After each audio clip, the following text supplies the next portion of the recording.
This Week in Economics from WBRN Radio and on the Bostonred Network. The date is the 6th of October 2019. The Numbers Man Show, and this is Numbers Man here in the Jerry Pippin Memorial Broadcast booth. We're not a show, actually. We are a macroeconomics presentation, and we have the latest job numbers, the condition of the economy, and a number of PCIs from the market organization, and we'll get into some of those and try to paint a picture from the world.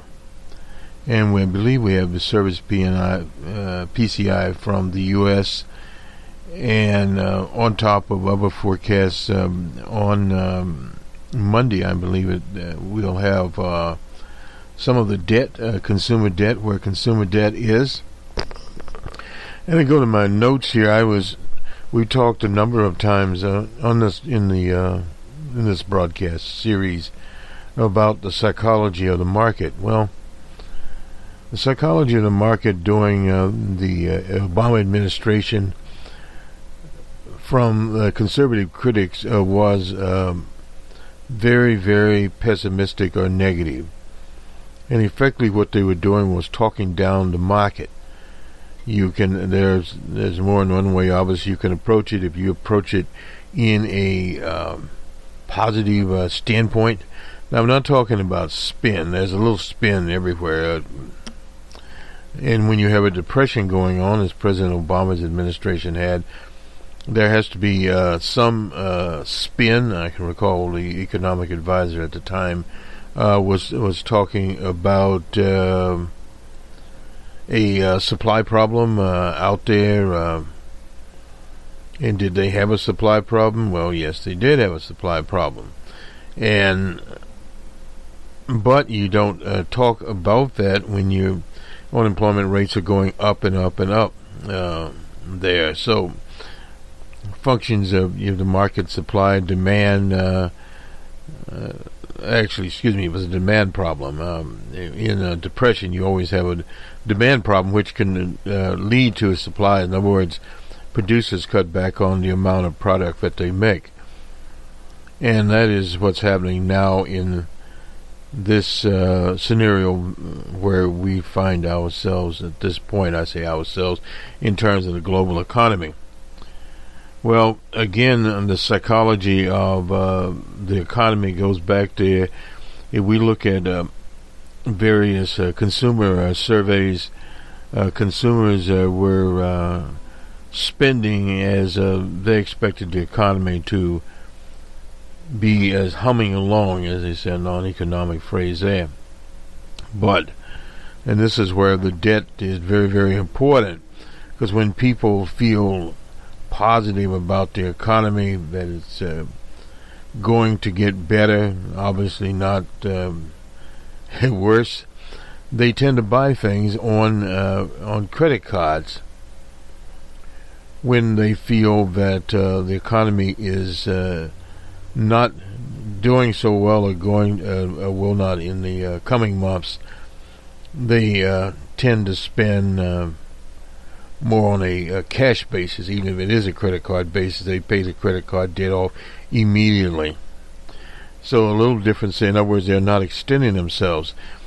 And you've seen in the late summer, September, and we're talking about September, a pickup in automobile sales, and that's long term. And one of the big problems now in terms of automobiles, you now have the period to pay off the automobile has been extended to 5 years. So in other words, if a person bought a 2019 model, they would have roughly 2024 to pay it off, and much interest in between. And the problem is that some people will be able to pay it off for 1 or 2 years, and then they or 3 years, and if there's a downturn, then they'll default. So that is always a concern there, that in other words, the automobile will not be secured. and the contagion could move to the housing sector, and there's some indication it is in the housing sector now. Manufacturing is in, according to textbook terms, officially in the U.S., a recession.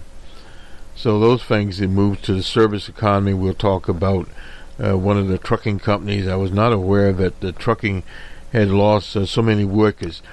And at the same time, we have a strike, a national strike. Roughly about 50,000 GM workers, represented by the United Automotive Workers Trade Union, are in their, I believe, fourth week of the strike. And there is no settlement in sight. Now they're talking about, in the contract, what GM can do in terms of plant placement. In other words, moving some of their production work to places like Mexico, and closing plants as they did in Lordstown, Ohio. And the workers there didn't lose their jobs, they were just relocated. Of course, some obviously that were not willing to relocate from Ohio to, say, Texas or North Carolina, wherever the plants were. So that is some problems out there.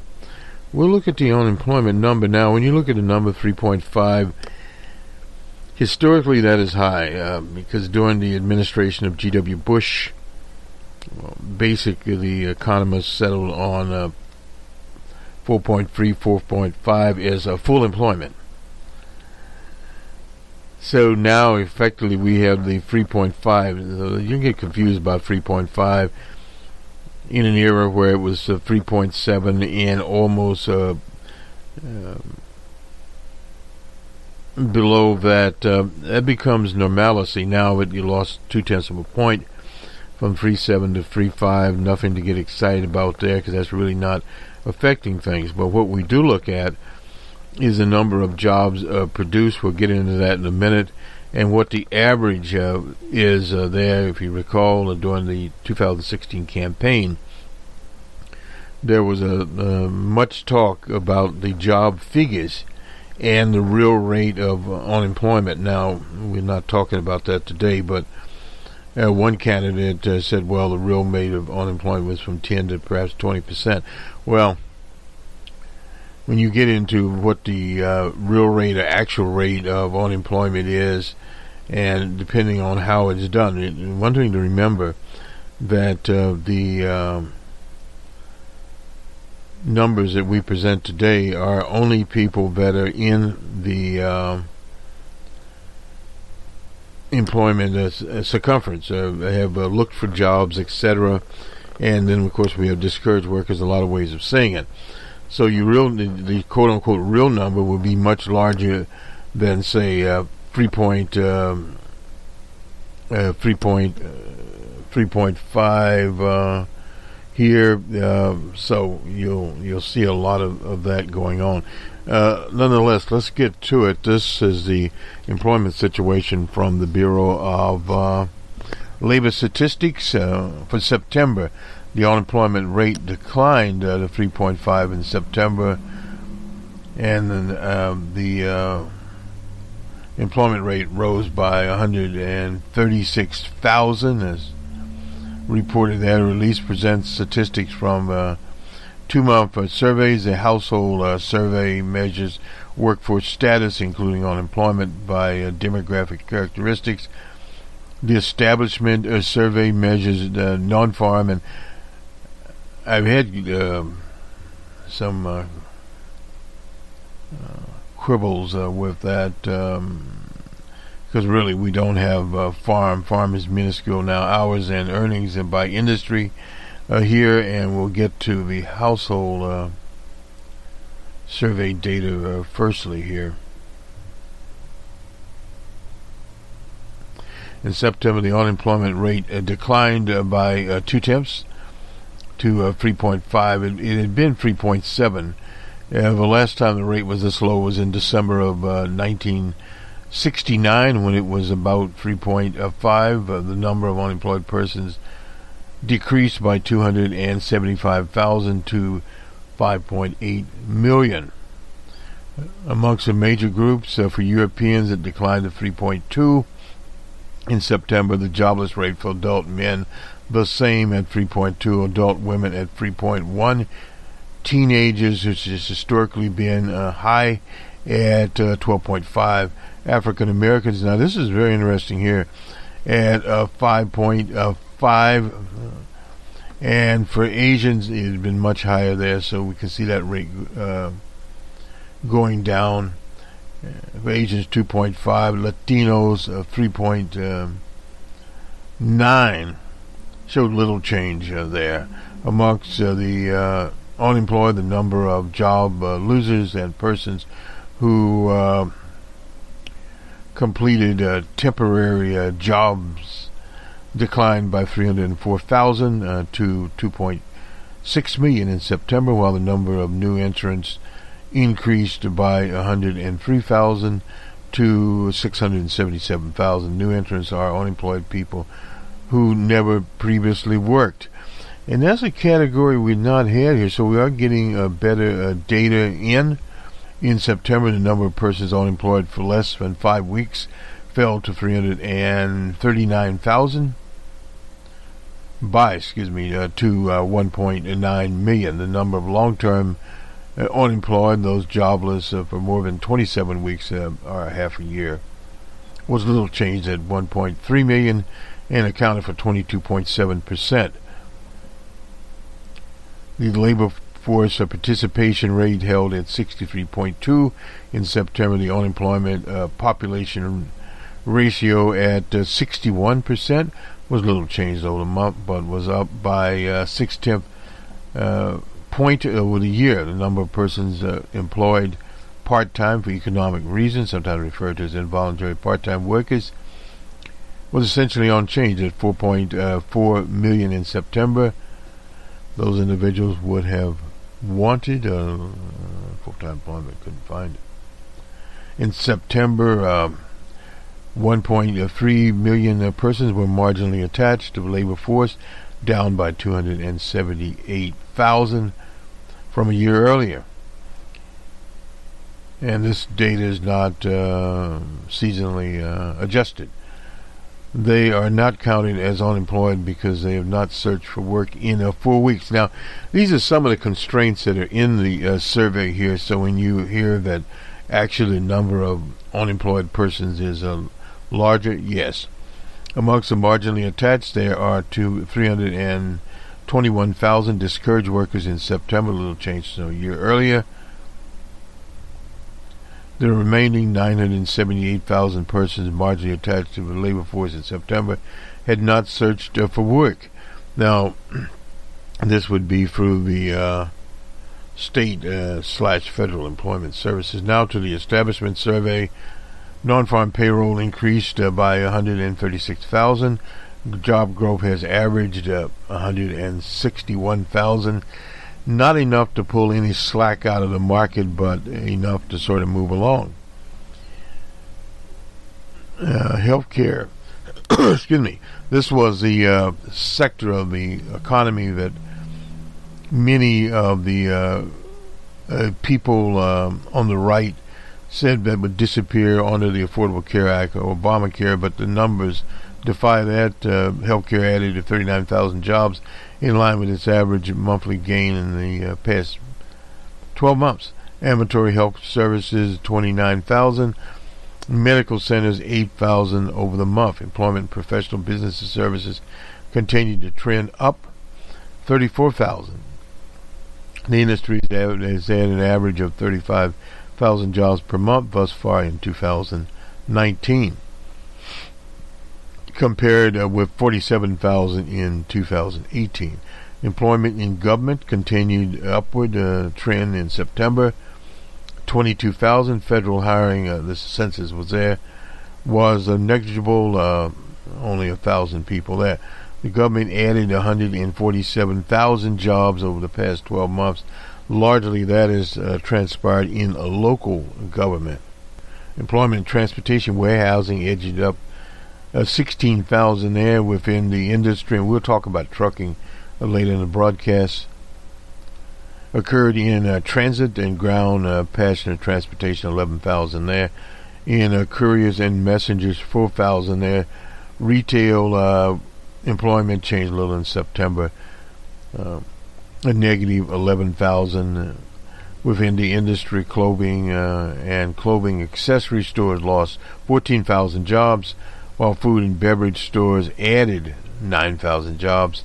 Since reaching its peak, that was in 2017, retail trade has lost 197,000 jobs. Employment in other major industries, mining, construction, manufacturing, wholesale trade, information, financial services, leisure, hospitality showed little change. In September, the average hourly earning for all workers was $28.09. That was a little change. Actually lost 1 penny. And after rising 11 cents in August, over the past 12 months, the average hourly earning has increased 2.9%. In September, the average hourly earning per production non-supervisory workers rose 4 cents. $23.65. The average work week for all workers was unchanged at 34.4, not quite to 40 hours. In manufacturing, the average work week and overtime remained at 40.5 or 40 and a half hours and 3.2 hours respectively. The average work week for production and non-supervisory workers held at 33.6%. The change in total non-farm employment for July was revised up by 7,000 from 59,000 to 66,000. The change for August was revised up by 28,000 from 130,000 to 168,000. These revisions, employment gain in July and August combined was 45,000 more than previously reported. You'll see some of these revisions going along here, particularly for summer months. But what that tells us is, in summer months, and that's usually when you, August is a little different. In the old days, August would be a day that plants would be shuttered, and at the same time, people would be on holiday. After revision, job gains averaged 157,000 per month over the last 3 months. So that's about 160,000. Let's just dive a little bit deeper here. I want to look at some of the numbers that were not there. This is the more extended version here, and where we see some of our what's usually called crosstabs.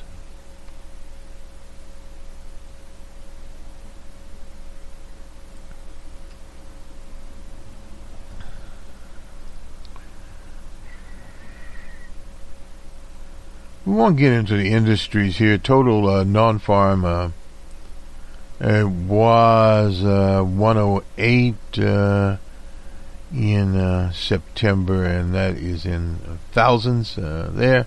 Mining at 38,000. That's been manufacturing, let's see where it was, at 18. So in other words, downward trends are going on here. Retail was a negative 26, and we did hourly, so the average weekly earning was $941.85. Now this is interesting here. The establishment survey sample includes small farms. Yes, about 40% of the establishment sample is comprised of business establishments with fewer than 20 workers. Establishment survey sample is designed to maximize the reliability of statewide total non-farm workers. Estimates firms from all state sizes, classes, and industry appropriately sample. Does the establishment survey account for employment in new business? The answer there is yes. Is the count of unemployed persons limited to just persons who receive unemployment benefits? No. The estimate of unemployment is based upon a monthly sample survey of households, all persons who are without jobs and are actively seeking work. Does the official unemployment rate include people who want a job but are not currently working? Yes. How can unusual severe weather affect hours and estimates? The establishment survey, the reference period is the pay period, but it includes the 12th of the month. Unusually severe weather is more likely to have impacted the average weekly hours than employment, and typically it's not possible to precisely quantify the effects of extreme weather there. They're doing better now than they did at one time here, and I'm not sure if I wanted to get to the crosstabs. Okay. Well, let's look at the employment population ratio, 60.5 last year, and it is, that was in 2018, 60.8 in August of this year, and I'll get back my chart here. And in September, 61 there, so a little bit better there. Participation rate, actually, do we have the ratio there? Participation rate last year in September was 62.7, and now is up to 63.1. For the U.S., that's a very good participation rate there, and that was not ratio. I'm sorry about that one. And that is for the total population. For men, the participation rate was 68.7. That's 16 years and older. That was last year in 2018, and it is 60.9 now. And the participation rate for Europeans last year was 62.6. This year, 63.1. For African Americans, the participation rate last year was 62.4 and 62.4 and 62.4, basically the same there. The unemployment rate, it has been going down. Last year was 5.8, and then 5.5, and it was 5.1 now. So in other words, well, let me get back here. It has been dropping, and at one time, let's see, 5.1, it was 6 and 6.2, and I need to go to the top of the chart and see. Pointers started betraying me here. Well, I may have lost them for good. And for good here. Wait a minute, just a second. Here we go. So in other words, with the lowest rate we've had, I believe it, what did I say?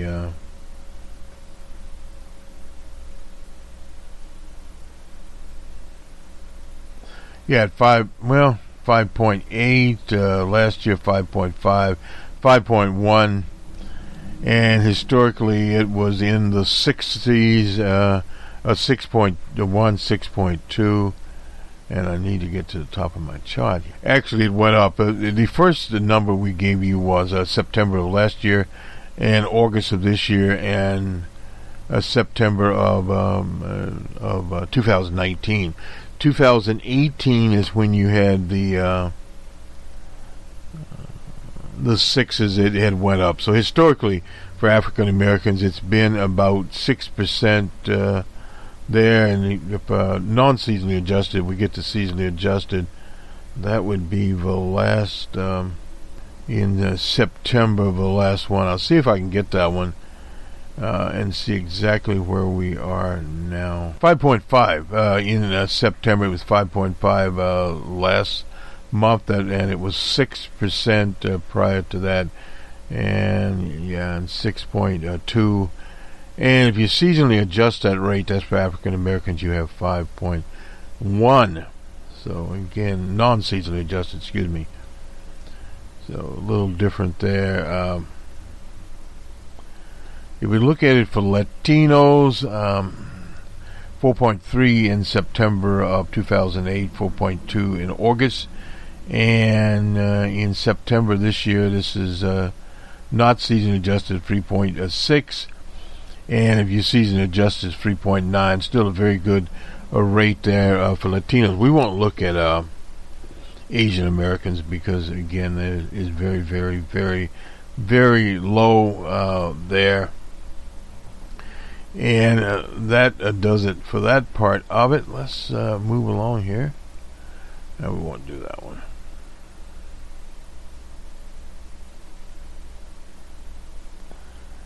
And let's just jump back here a little bit and go to CNBC. I want to do the PCIs now. These are from the market organization, and we'll look at the world view here. Well, let's go to Challenge briefly. Check out some of their numbers here while we are building. They are an employment agency. We want to go back here actually and get their actual press release. This is just numbers of jobs that were lost. And why we got that to begin with, but better, as they say here. Now, this is Challenge's report announced the fall of 22% here. These are jobs, they're one of the major ones around.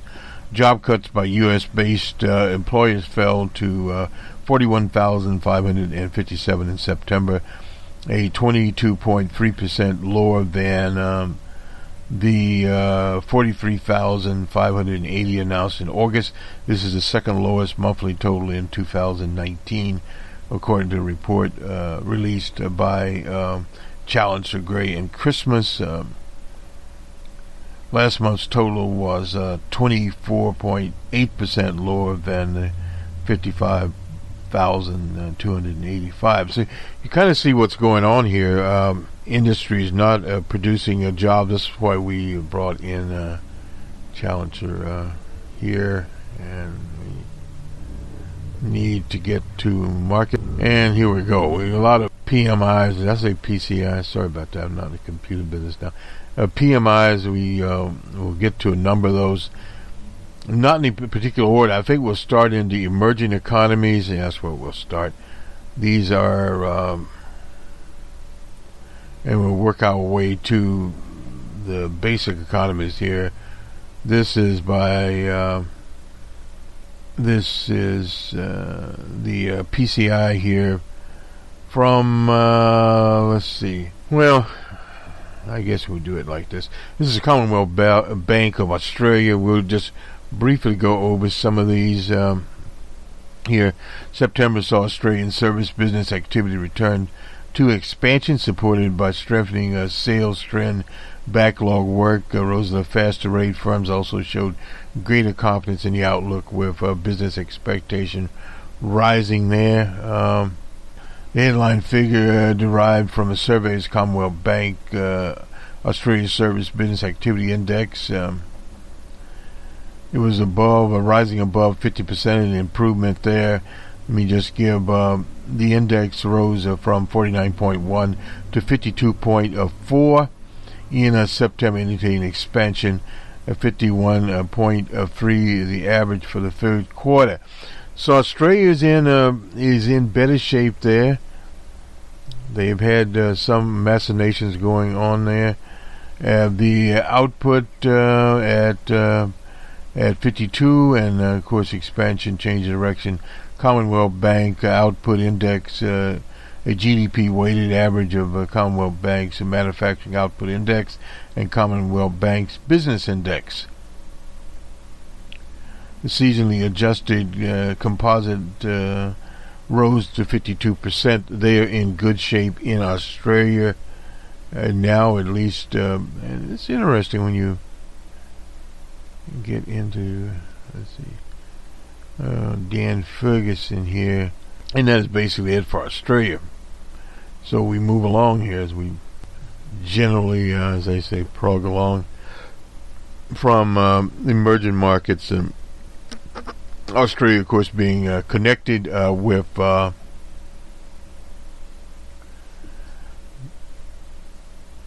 China and the rest of Asia, unequally there. This is the J.T. Morgan Global Manufacturing Index. This is on October the 1st. We just kind of move around here a little bit, but global manufacturing production stagnates. New orders fall as international trade volume weakens. Business optimism stays at a series record low. This sort of the global manufacturing sector deteriorated probably in September but edged closer to stabilization. This was signaled by the J.P. Morgan Global Manufacturing PMI composite index produced by J.P. Morgan and IHS Market. Excuse me. Running to 49.7, although still below the neutral 50. And all of these indexes at the neutral 50. Downturns continue in the intermediate and investment goods sub-industry during September. We're both seeing contractions in production, new order intakes. The consumer goods sector fared better as output of new business moved higher. The national PMI data signals deterioration overall business conditions in 15 countries are covered. Amongst the largest regions, growth was registered in both the U.S. and China. In contrast, Japan saw further contraction while the downturn in the Eurozone deepened. The rate of decline in the Eurozone was fastest in almost 7 years, mainly due to sharp deterioration performance of Germany. Global goods production was broadly stagnant in September as reductions in intake new business discouraged meaningful expansion. The trend in international trade flow also remained weak as new export orders declined for the 13th consecutive month. The U.S., China, Germany, and Japan were amongst many nations to report a decrease in new export business.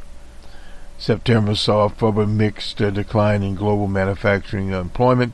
Job losses have been registered for 5 consecutive months. So we start looking at a variety of nations here, from Greece to Brazil to Myanmar to Philippines, the Netherlands. Let's see who else is here. China, India, U.S., Canada, Colombia, Thailand, Vietnam, Australia, France, so forth, and so on. Here's the commentary here. Brzezinskaya. Global manufacturing sent a message of stability in September. The output index near the 50 is basically unchanged there. The IP with very modest growth in IP. Away from that, the PMIs and other components also stabilized a bit. That was according to him. Let's just backtrack a little bit here. Anyway, that is global manufacturing where it is. And if you noticed, one thing you didn't hear there was a tariff. Flying along here, slowly but slowly. This is South Africa, the PMI there. And we'll go through the key findings. South Africa being output, new orders, employment decreased in September. Selling prices fell for the first time since April. Business expectations remained subdued. The South African private sector economy was in further deterioration in September, with output and new orders both falling at accelerated and still modest rates. Job numbers and purchasing activity also decreased, while businesses reduced their selling price for the first time since April. The headline, South African PMI, is a composite of single figure, and we won't get into that, falling from 49.7 in August to 49.2 in September. The reading signaled marginal but quicker deterioration in the health of the South African private sector. Firms saw extension of the decline in new orders during September, as the latest data indicates, for the 15th consecutive month. So let me just get to the summary here. David Owen, he's an economist that with some businesses hampered by unrest over the course of September. The headline, PMI, signaled further deterioration in the health of the private sector. Firms reduced purchases and a number of jobs. Output prices dropped, but only marginally. With this in mind, business outlook remains subdued. In September, sales have dropped for 15 consecutive months there. And also the South African television corporation is in trouble there in South Africa. They are moving from analog to digital. Thought we'd throw that one in, but radio is strong because they deal in so many languages. Anyway, that is South Africa. The Russian service PMI, won't spend a lot of time here, but solid expansion output, renewal rise in employment, output prices increase at a slowest rate, since September. The data September, strong business activity expansion across the service sector, with growth accelerating at a solid rate, and with the fastest since March. Needlessly, business confidence remained mute and dropped to a 6-month low. Meanwhile, inflationary pressures eased with increase in both input price and output price, softening partially due to efforts to remain competitive. The Russian Service Business Activity Index, a total single-figure measure designed to track changes in business activity, posted 53.6 in September, up from 52.1 in August. That's the Russian Service one there. The latest index reading indicates solid expansion. Business activity was the fastest for 6 months. The upturn was largely linked to a greater client demand, and the rate of growth was still weaker than the series trend.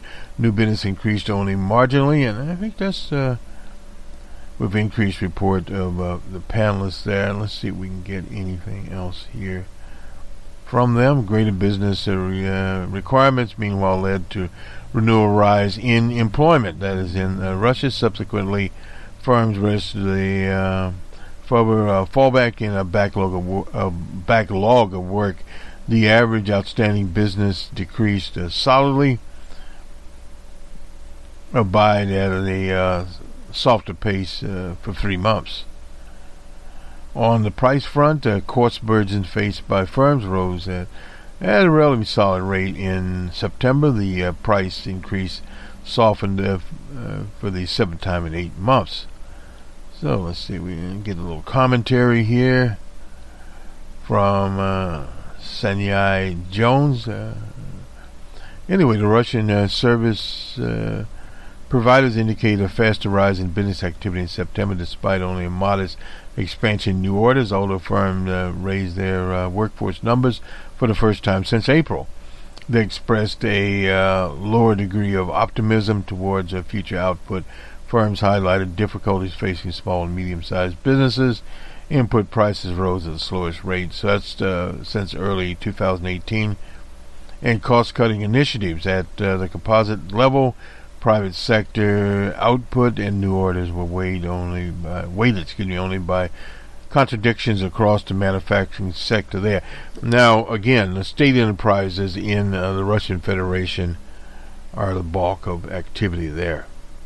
Thought we'd put that one in very quickly here. And as we move along here, Stanbic Bank of Uganda, PMI there. This is the third here, and we'll just kind of briefly go.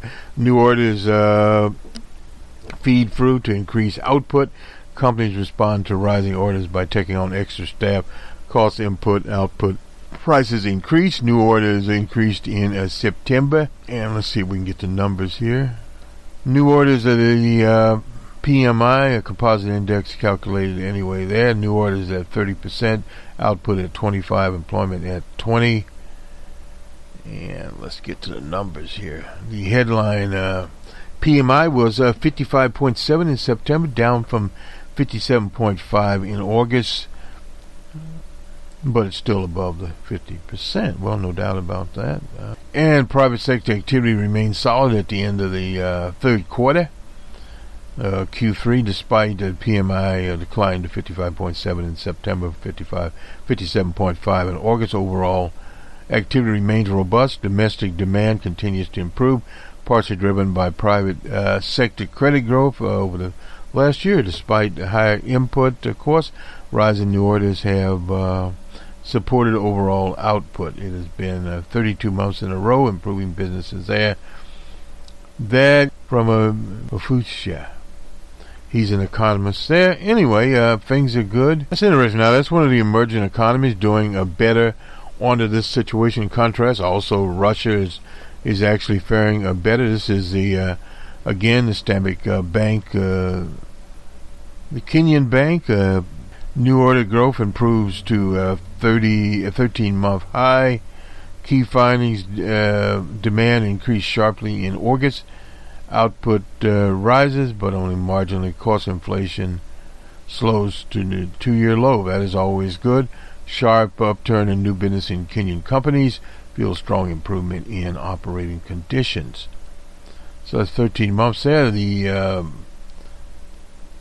PMI rose from 52.9 in August to 54.1 in September, leveled with July's figures and signaling a solid improvement in the health of the private sector in Kenya. Panelists noted greater trade with customers in Tanzania, Burundi, and Congo, as well as markets such as Europe and the U.S. The comment here, private sector activity is showing signs of momentum, although panelists continue to highlight cash flow issues that they face, in addition to current stock of arrears owed to the private sector, interest rates capping laws.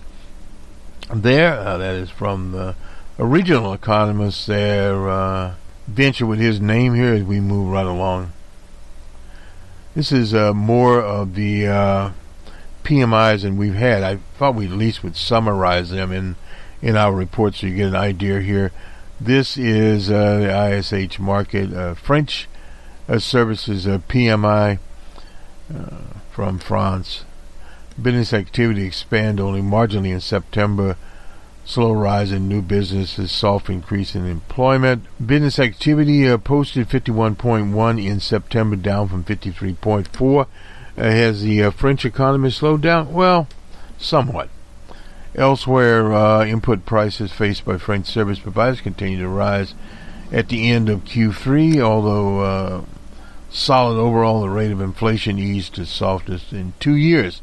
Firms were able to pass on some of the costs to clients. Of course, people have been in the streets in France there. And this is from Elliot Kerr, an economist at ISH Market.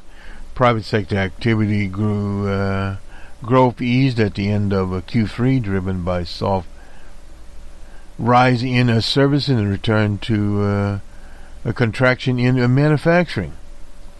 Spillover effects from manufacturing are beginning to come to fruition. A further intensification of such efforts would likely dampen future growth. That's kind of similar to what's happening in the U.S.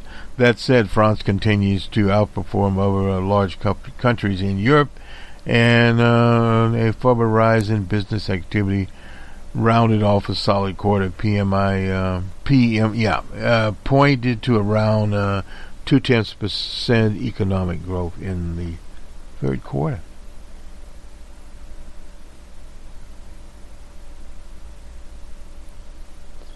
Our Q3 is one we call it.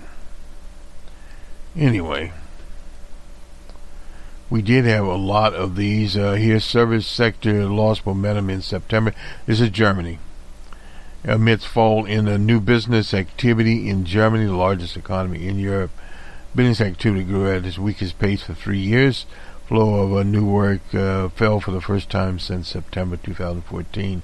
Pace of job creation remains relatively resilient. So I suppose that is progress there. And let's get there. Let's see. It sunk to, this is a business activity index, 51.4, down from 54.8. You see where this is. And let's see what else we can strum out. Loss of momentum observed across the service sector in September was largely attributed to reduction in inflows of business. It was the first since such decrease, since December of 2014, pointing to weakness in domestic demand. That's back to the demand problem, very similar to what happened in the U.S. during the Depression. International clients also played a major part, with new export business dropping. And that has been, for many, many countries, the outstanding business fell for the second month here. Let's summarize this up. Phil Smith here, principal economist. Slowdown in the service sector in September was even worse than first feared, with final results showing the weakest business activity growth for 3 years. A technical recession now looks to be all but confirmed. In other words, for 3 quarters, So we have a recession in France, a technical one. The drop in new business services is an indication that the domestic demand is struggling to offset the loss of new work from abroad and the downside risks in the sector's immediate growth prospects. It isn't all bad news. The latest data showing overall price pressures continuing to ease and still solid job creation. You can have solid job creation and that sometimes happens in a recession atmosphere. Our recession atmosphere is what they have. Doesn't mean everyone in the jobs boat is sinking at one time. Basically, is so that's very, very tricky. India, this is their service PMI. The findings inflow fall for the first time in 19 months, dragging output into contraction. Service sec dropped to a 31-month low.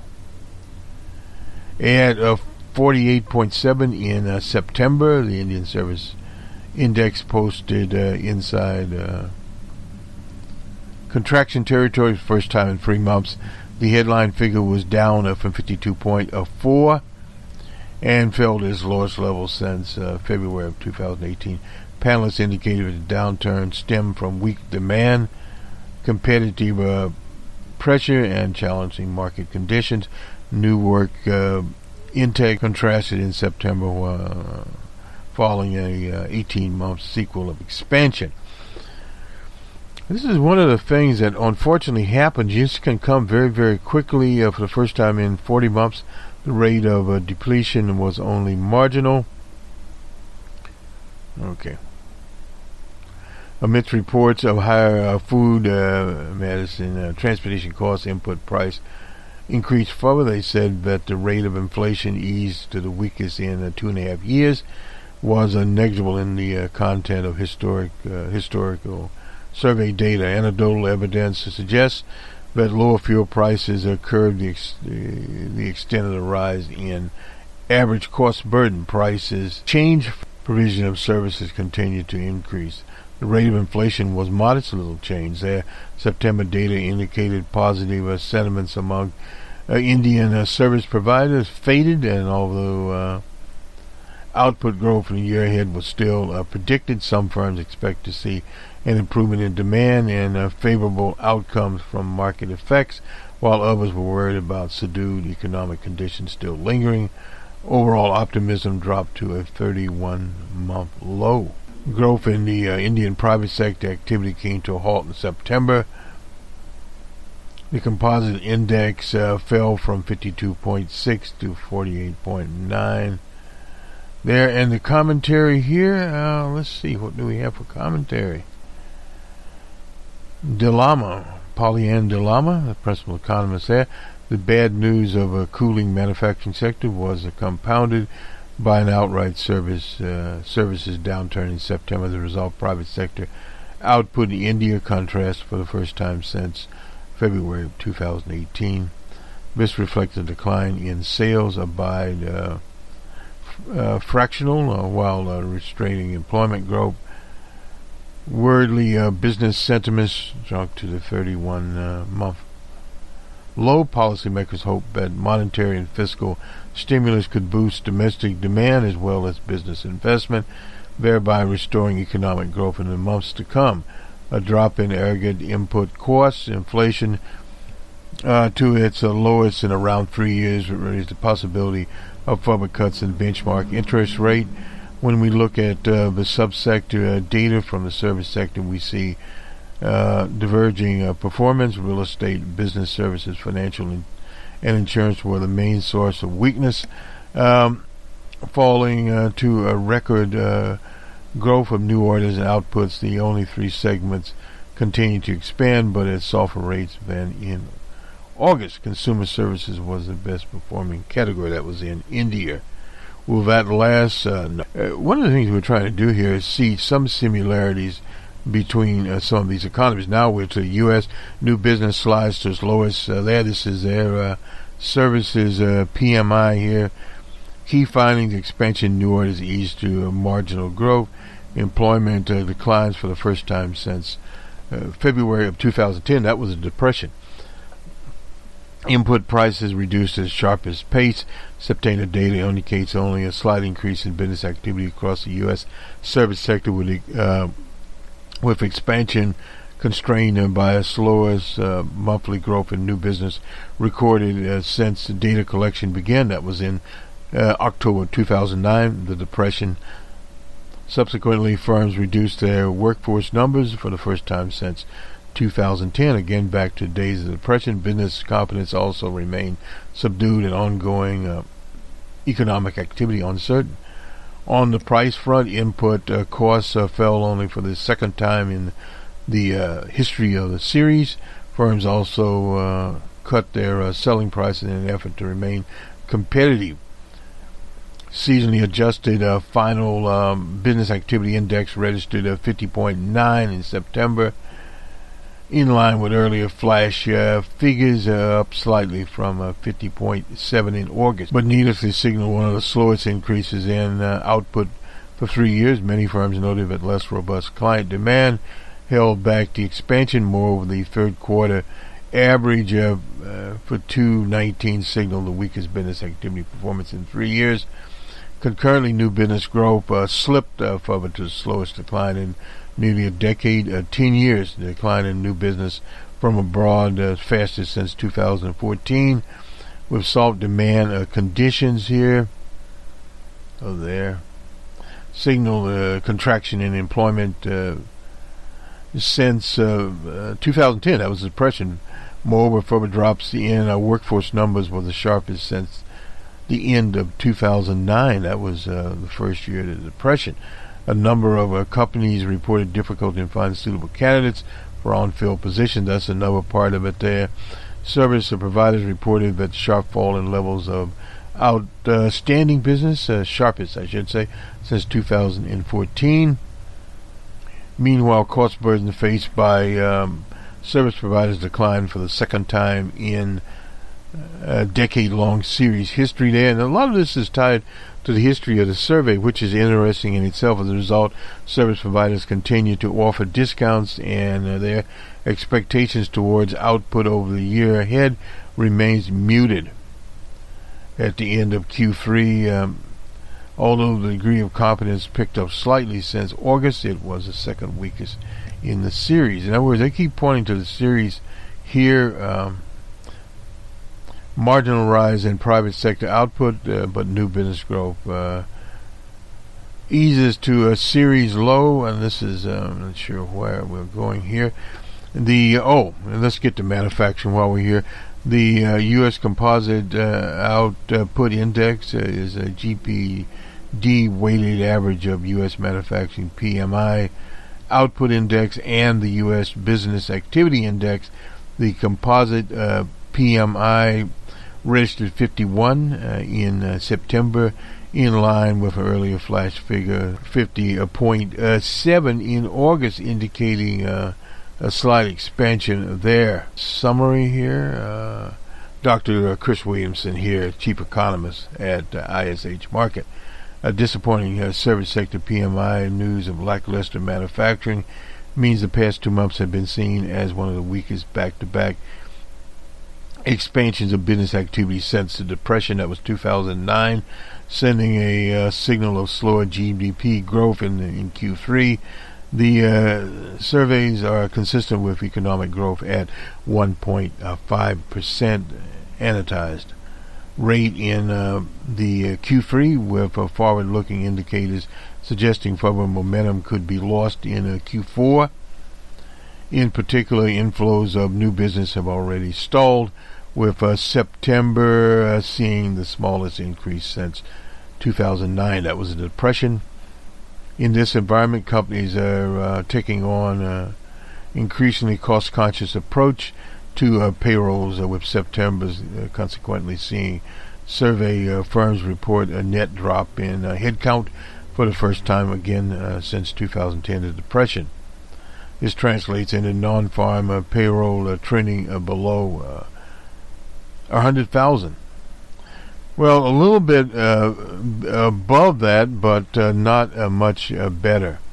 Let me move on here. And now we could actually see some revision to those numbers, and we'll look to see where October finds us. Perhaps not too well. And the Eurozone productivity PMI, I won't waste a lot of time on it, but worsened for the 15th month running for marginal declines in productivity in the Eurozone. January recorded the sharpest reduction in efficiencies, with productivity in France broadly unchanged. The end of Q3 saw a further marginal decline in productivity in the Eurozone, with Germany again the worst performing. Manufacturing labor efficiency deteriorated to a great extent been seen in the service sector. Productivity also worsened across the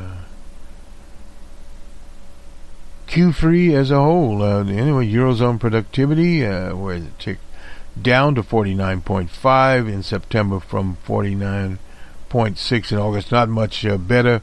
Deterioration is 15 months long here, with declines in output per worker seen across both manufacturing and service sector. Manufacturing sector there.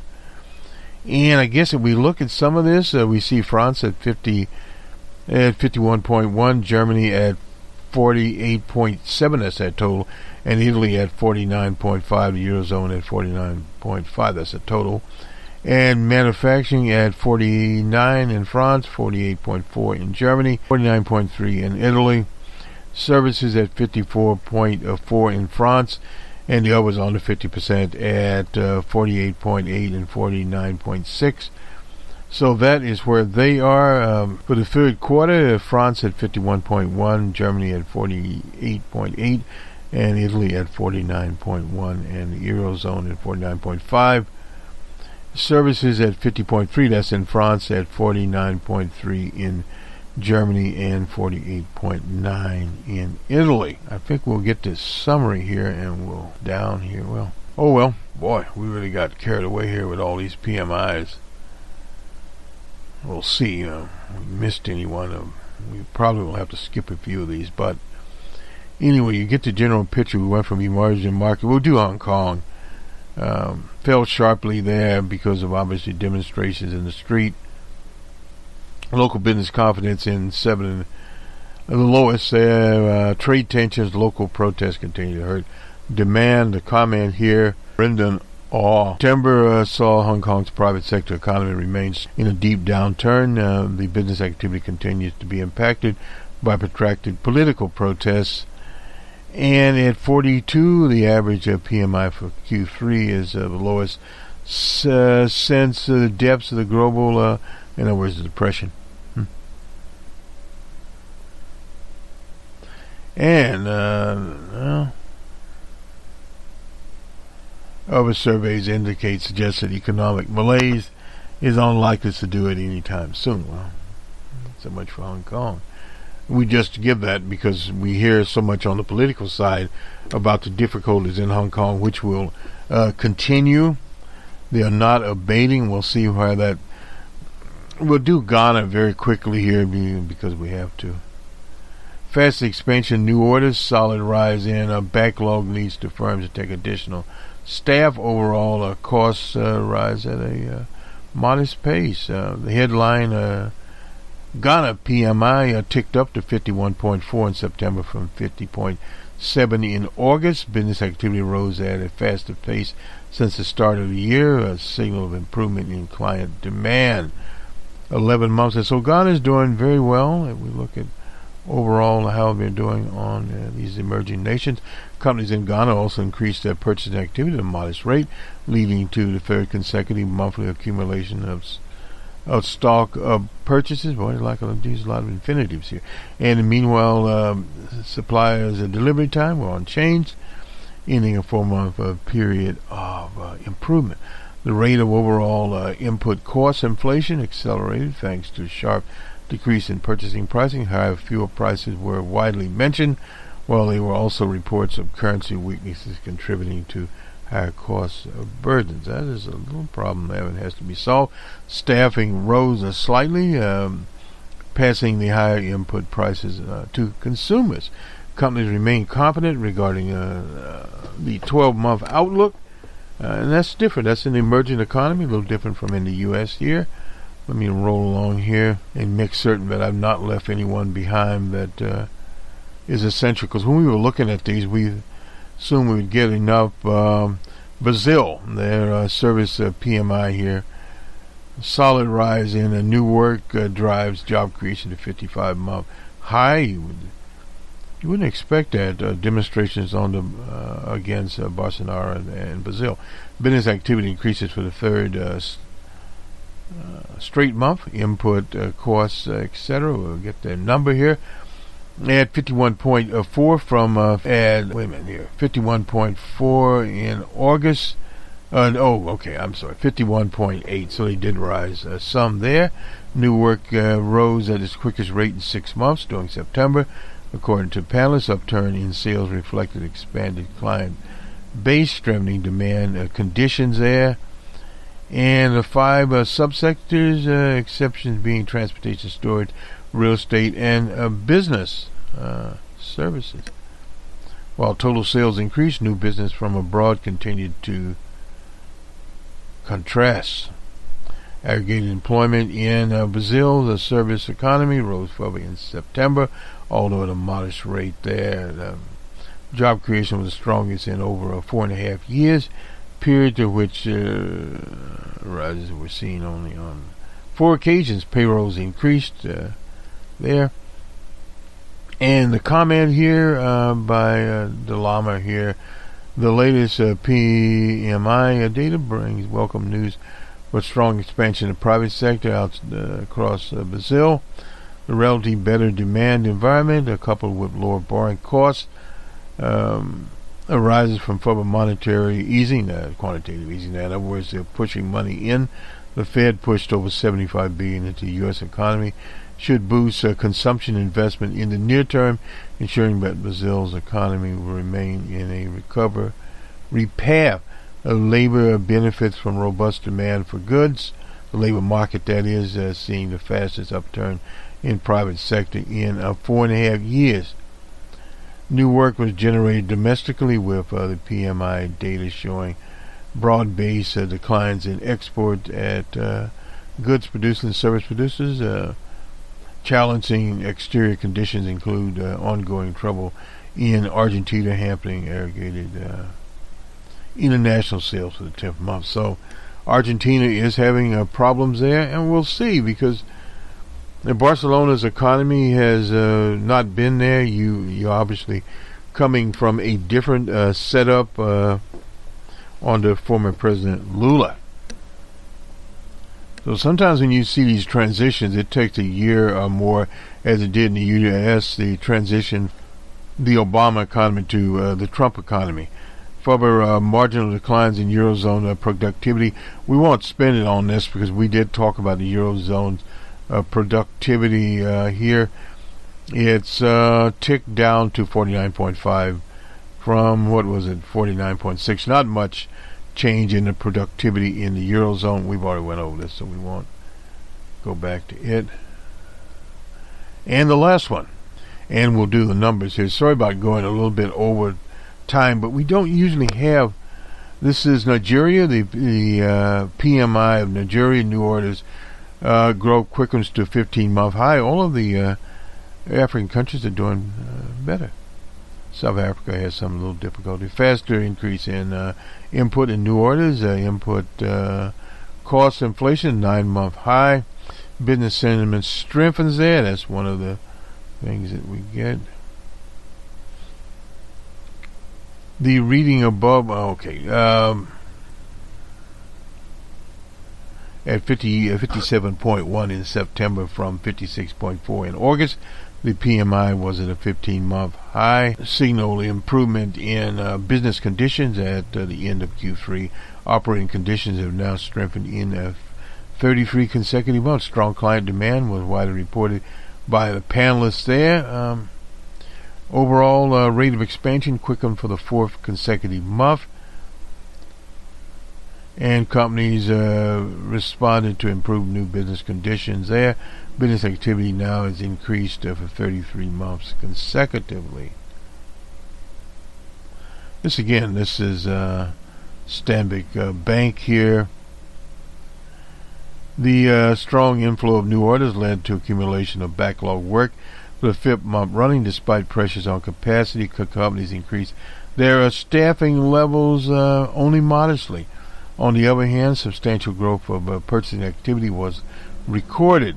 The rate of price inflation quickened for the third month running in September with higher raw material costs. Widely mentioned, wage and salaries also increased at a modest rate. Optimism for the next 12 months. So we do have some things going on here. And let me just very quickly get back here. And we're going to do the numbers now. We wanted to go, well, we're not going where we wanted to go. Anyway, this is the data we have today. Over the weekend, this is close. The FTSE was at 77.474. In Amsterdam, they were at 6.09. In France, they were at 44.55. The DAC was at 87.56. The Euro Stasi is at 33.54. You can see basically the trend here at 59.6 in Madrid. Bombay, they were down 433.56. Hong Kong was also in Hong Kong naturally at a negative 28.9. And let's get the Dow reading here. And this was on the it's current for the time we're doing the broadcast here. Anyway, the Dow at 372.68, the Nasdaq at 110.21, and the S&P 500 at 41.38. Yet petrol, Brent crude, $58.37. That's Midland Futures, West Texas futures at $52.81. T-Boone Pickens ancestors are jumping for joy. The gold was up $5.50 at $1,509.50 there. So the Russell 500, maybe the Russell 500 completely slipped by us. Here it did. We may be in a situation where we won't go to the U.S. We've covered Europe, sum all this up pretty expansively, and the emerging markets. You can see that several European countries are not doing very well. Now this is one, I guess we'll just throw this in. Trucking company slashes 10% of its jobs. Thousands of jobs have lost in the trucking industry. And looked at it. This is Roadrunner. They are cutting their people by, they're the 31st largest trucking company in the U.S. Their workforce by 10%.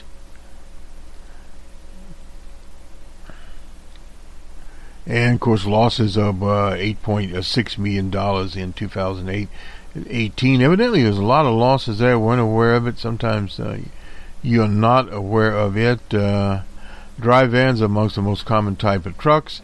They are not temperature control. Oh, I see. And usually haul freight household goods, typically 53. The dry van part of the business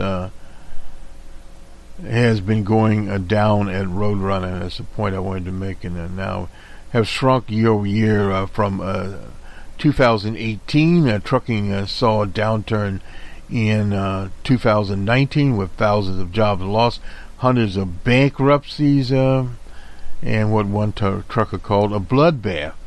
And this is what happened. This is from Business Insider. You don't know about that.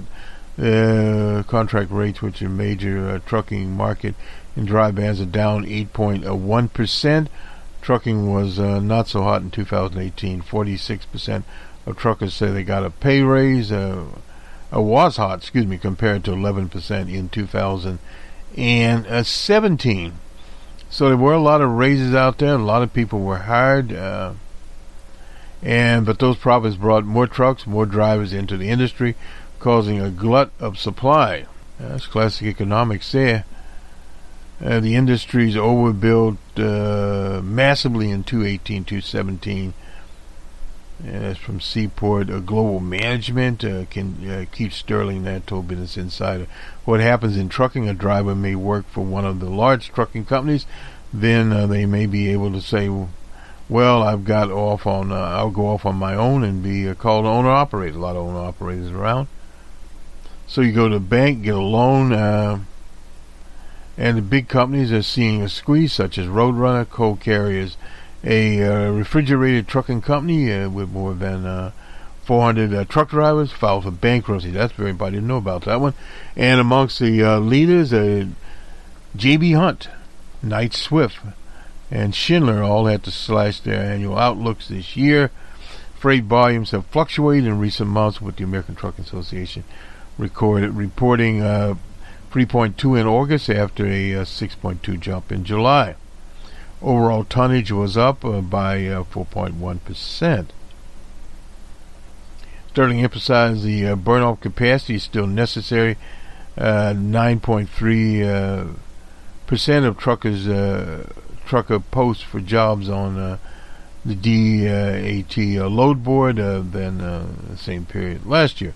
Freight volumes okay. The issue in the industry, we've got way too much capacity and too much supply, is what he said. So that is the ills of the trucking sector out there. A lot of trucking, of course, obviously because of the methods now at Amazon and what have you, those trucks out there. But still, it's a very interesting situation there. Anytime you have 450 jobs cut in trucking, that's quite a few trucks off the market. We thought we'd get that one out here to you, because we usually don't talk about trucking. And that's what we attempt to do more of here. And I guess my infamous Russell will not see the light of the Russell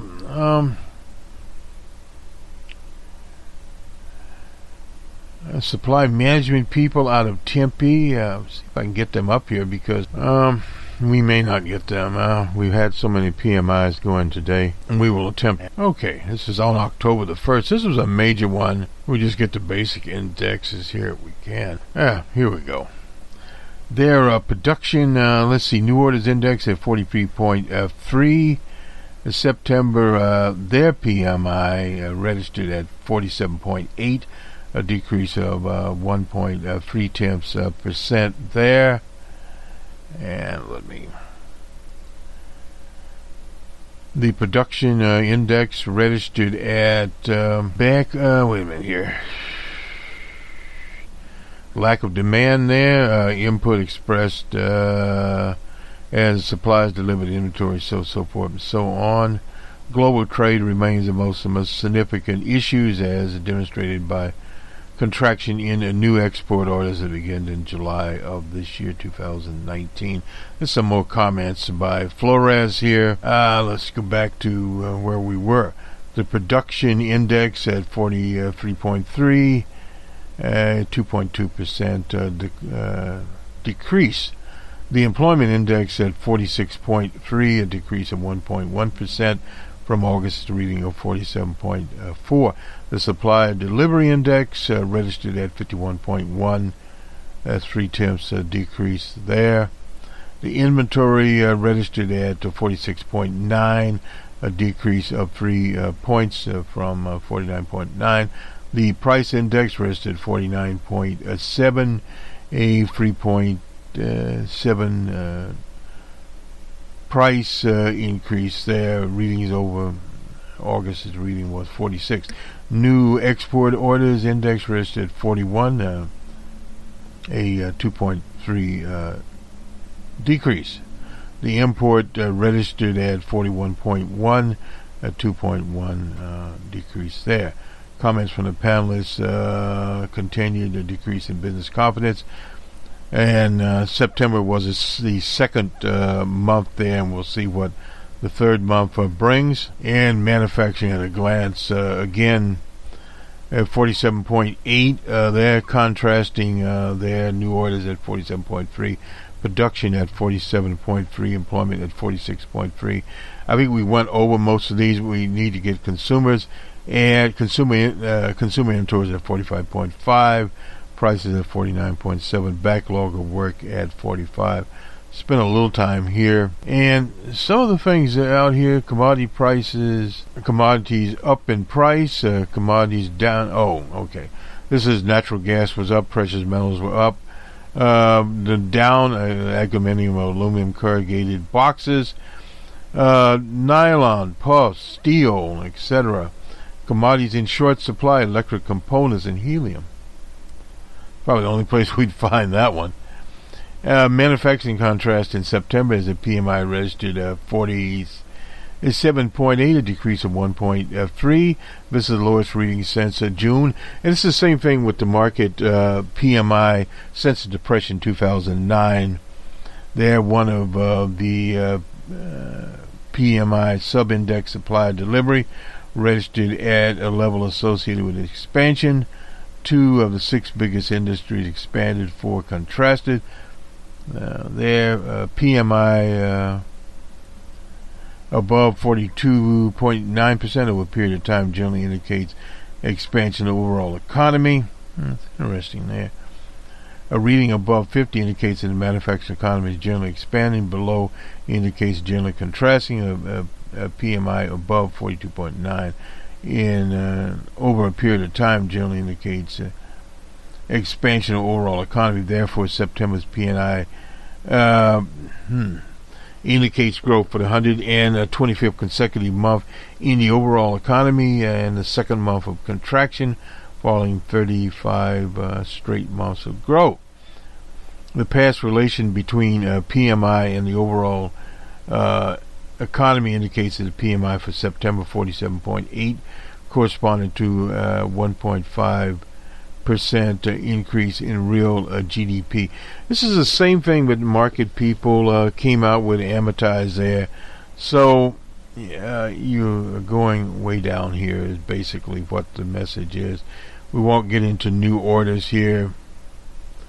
Production at 47.3 indicates the second consecutive month of contraction there. Employment at 46.3, a decrease of 1.1%. 2 of the 6 big industry sectors expanded, 3 contracted during that period. An employment index of over 50 over time consists with increase in, let's see. There was a 4% shift to lower category. Comments were generally neutral concerning hiring. The Air Force reduction comments were minimal, but 29% of employment comments were cautious. Of the 18 manufacturing industries, 4 reported employment growth in September. Miscellaneous manufacturing, textiles, mills, food, beverages, tobacco products, and chemicals. 11 reported decrease in employment. Printing and related services, apparel, allied there. Primary metals, paper products, again, electronic equipment, appliances and components, transportation, machinery and electronics. Supply delivery won't go on to this one. Inventories at 46.6 reading there. Inventory index greater than 44.3 over time is generally consistent with expansion of the Bureau of Economic Analysis there in channel. Anyway, 4 industries reporting higher inventories, non-metallic there, wood products, primary metals, chemical products. 10 reporting a decrease. Won't go over all these, basically the same. Consumer inventories, we won't even get into that. Prices registered at 49.7 in September, an increase of 3.7 points there. And above, let's see, for this one, price above, index above 52.5 over time is generally consistent with an increase there in Bureau of Labor Statistics. A producer price index. Well, we didn't have that. 5 industries reported paying increased prices. Again, petroleum co-products, they went up. Textiles, miscellaneous, food, beverage, and tobacco, computer parts, etc. 12 that went in the other direction, leather apparels. Metallics electronic equipment, components, and transportation. Backlogs of orders rested 41.1%. None of the 18 industry reported growth in backlog orders there. For the 6 sectors, backlogs contrasted. And we're about to the end of this mess. Imports rested 48.1. The 2 industries reporting growth in imports were petroleum and coal products. Non-metallic products 11 reported decrease. And in basically the same: food, beverage, tobacco products, appliances, electronic components. They're all in. Got problems. The average commitment time led for capital expenditures increased by 4 days. Theirs is business oriented. This is why we put this together. And the methods here, etc. Anyway, this will finally do it for us. For those in business, make next week a productive one. For the consumer, obviously the eye on the prize with all the information we gave you. The idea of the emerging markets was to show the contrast with those emerging markets, primarily in Africa, but India not doing as well. In Asia, mixed there, and in the Eurozone, definitely not as good times there, particularly for Germany, some for Italy. France a little better. France had been actually doing better than some of the other economies in the Eurozone. But you see parallels between the Eurozone and the U.S. and India. Of course, India started stimulus. Japan, not so much. Japan has had problems. They had deflation for 10 years. Their economy is sort of stuck. But one of the interesting things to note, there was really not a lot of talk about trade in terms of tariffs. We didn't hear tariffs, of course, tariffs in the PCIs, but again, the costs there, and even when we went to our friends in Tempe, we didn't hear a lot about that. With the truckers, it was different. They had plenty of product to deliver. Just a matter of their supply of truckers increased. People jumped into trucking, something we had not gotten from the mass media, and you basically had too many trucks out there. So thus, the whole situation there, so we go. Mixed economy, mixed situation there, but one word of caution, given where the Eurozone is and where some other economies, with the exception of Brazil, I thought Brazil, some problems there, but what has happened in Brazil, Bolsonaro, like a lot of center-right governments do, they open up the spigot. So in other words, he's cut taxes. He's also did similar things, increased the money supply, etc.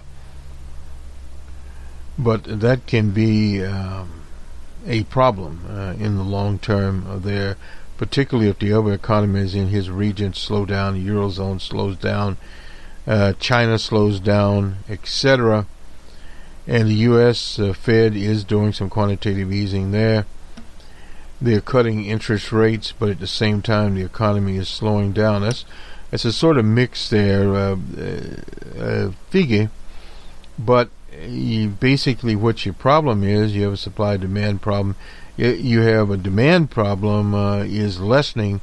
And, of course, in this economy, the U.S. economy, you have the consumers and their confidence, and that is the psychology of the economy.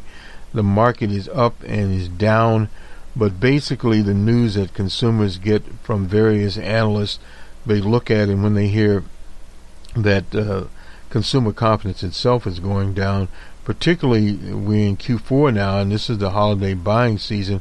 Wherever they go, what will the retailers do? Those that haven't literally went out of business. The buys out there, of course, people buy in Q4, they're not buying in Q1 or Q2, and again on climate conditions, etc. Nonetheless, good day.